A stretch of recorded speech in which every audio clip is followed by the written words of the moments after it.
came back from Vegas and I'm instantly ill. Awesome. So I just got back from watching the new Five Nights at Freddy's movie and...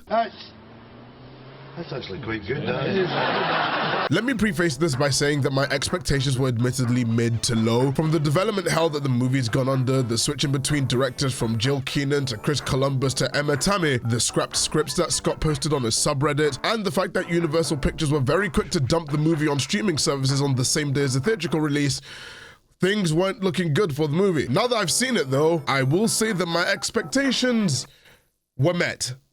And then some. I'm gonna try and review it the best I can with as little spoilers as possible for now, but I will warn you when I'm about to venture into uncharted spoiler territory. Before we get into the review, I must preface that I was invited to the premiere night of the movie and I met YouTubers like Dorko and 8-Bit Ryan, cool guys, but I won't let this influence my opinion on the movie, no matter how delicious the pizzas were. In the next part of the main channel FNAF project, I go into detail about the development hell the movie's gone through. But I think it should be stated that the movie went through the absolute ringer. Warner Brothers snapped up the rights to the movie 8 years ago, when the games were still very much in their heyday, and a lot of people are probably going to be skeptical of the movie's relevance nowadays in relation to FNAF's popularity. But from what I've seen, FNAF fever is still very much a thing, even if some of the products released recently haven't really been good. After an intense cycle of development hell and scrapped screenplays, Scott Cawthon settled with Blumhouse to have this FNAF movie made, and after that, production was actually pretty smooth sailing. So finally, we have a Five Nights at Freddy's movie released in 2023, and was it good?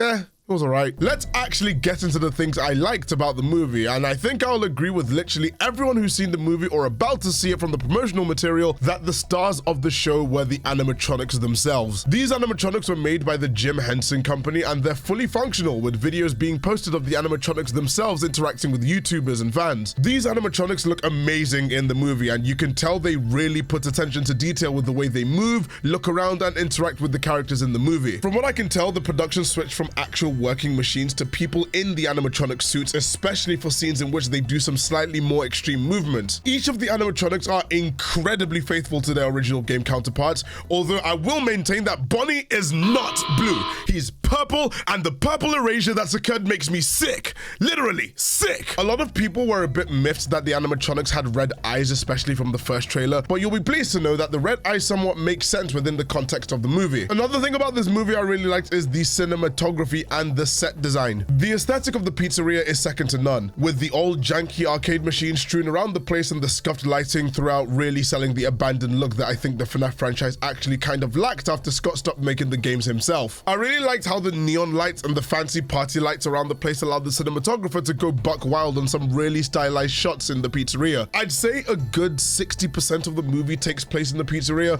which says a lot considering how short this movie is. There were rumors going around that this movie was going to be 3 hours long, and after watching it, I can see a couple of people potentially bringing up how rushed the movie is. I'll get to that a little later. Josh Hutcherson as Mike Schmidt was decent casting. I feel like he sold the nonchalant side of Mike pretty well throughout the film. You could tell that Mike was kind of absolutely done with everybody, especially at the start when he's trying to find a new job, which leads into Matthew Lillard also brings his A game to the role, especially in the last act where he fully embraces the insane slasher villain side of William Afton. I know it sounds a bit vague and middle school essay-like, but I'm basing this off of memory right now, and I don't want to go too much into spoiler territory, but I must. If you do not want to hear spoilers for the FNAF movie, skip to this timestamp because there are quite a few things I want to talk about, good and bad, that I can't really mention without spoiling them. You've got 3 seconds. Okay, so now there's a really big gripe I have with this movie, and I feel like a lot of critics are going to agree with me on this one, but I thought the screenplay was kind of terrible. The biggest thing this movie suffers from is tonal inconsistency. If you're going into this movie expecting the scare factor of the original Scott Cawthon games, you might be a little disappointed, as I think the movie suffers from a lack of identity. On the one hand, it wants to be a creepy slasher with killer animatronics. There are several scenes in this movie, especially a pretty gnarly one halfway through, that kind of sell how dangerous the animatronics are if you give them free reign around the pizzeria. But then these are coupled with some of the goofiest writing and tonally jarring scenes before and after. There's a side plot in the movie that involves Mike's sister named Abby, and it doesn't really go anywhere after a certain point. They spend considerable amounts of screen time trying to make out Abby's aunt to be a cartoonishly terrible person with a lawyer that clearly doesn't want to be there, and the way in which it's resolved is Actually, I actually don't think it got resolved past a particular point in the movie. You'll know when you see it. I mentioned in my main channel video about Scott's writing leaning more into gallows humor the more games he made, and the movie tries to give some brief comedic reprieve by having jokes like Matthew Lillard's character talking about how terrible the job at Freddy Fazbear's Pizzeria is, which are things that were explained by Phone Guy in the games, who doesn't make an appearance at all in the entire movie, by the way. That leads into a big point that I wanted to make about the movie, and it's the amount of fan service this movie had to its benefit and severe detriment. Like I mentioned before, the animatronics are genuinely the best part of the movie. The way they move and interact with Abby and the others is nothing short of adorable in some cases. But then a big problem is how the tone goes from ominous, creepy ambience to the animatronics performing rock songs and attempting to build a fort out of dining tables, complete with several comedic moments of the animatronics either messing up or fainting from exhaustion, which got a few laughs in the cinema. But with how short the runtime of the movie is, these moments of Abby interacting with the animatronics don't really feel earned, in my opinion, or really explained further than the ghost kids inside the animatronics, if that makes any sense. They try and pull the imaginary friend angle, and Mike constantly dreaming the same dream every night of his brother getting kidnapped by an unknown figure. I think the short runtime meant that a lot of moments in the movie felt a bit randomly slapped together in the name of fan service. Also, speaking of fan service, there are quite a few YouTuber cameos in the movie. Some are a blink and you miss it moment, and others are pretty prominent. There's one cameo in particular where the YouTuber in question says his iconic line. A lot of scenes in the movie are kind of like that, where a character will say something specifically tailor-made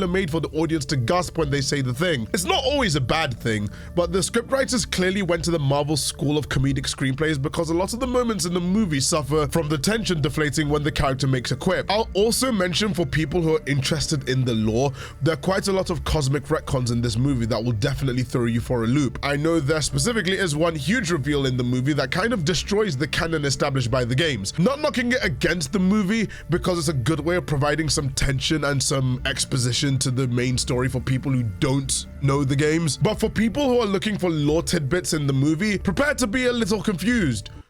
Or a lot. I know a few people are probably going to ask about the gore levels in the movie, and I will say, except from a clear fan service scene halfway through, there's little to no blood in the entire movie, which I think works to its benefit because the sound design is pretty damn good, especially the thuds of the animatronics walking around the place, the mechanical whirring, and the flesh getting eviscerated. While those were well designed, I very much wasn't a huge fan of some of the jump scares in this movie. None of the jump scares really worked, in my opinion, as a lot of them were just loud noise and quick movement. There's also a running gag with one animatronic from FNAF 2 constantly jump scaring the main characters, and it was funny the first time, but then they did it again and again. All right, I think that's all the gripes I had with the movie. Let's conclude this. I don't want to make this video a plot summary of the entire movie with everything I liked and didn't, but I will say that your enjoyment of the movie entirely depends on what you expect from a Five Nights at Freddy's movie. The film kind of seesaws between a campy slasher feel and a family drama feel, but I feel like for a movie that's languished in development hell for almost a decade, seeing these animatronics on the big screen after everyone enjoying them on little screens after all these years is well worth the price of admission. The movie doesn't overstay its welcome with its short runtime, but it feels like Blumhouse are definitely considering a sequel angle based on some of the things that happen at the end of the movie. So I'm going to be giving Five Nights at Freddy's 2023 live action movie a 6 out of 10. Also known as, you know what, never mind, my voice can't handle that. Leave a like and comment down below what you thought of the movie after you see it in cinemas, of course, and subscribe to the channel as well.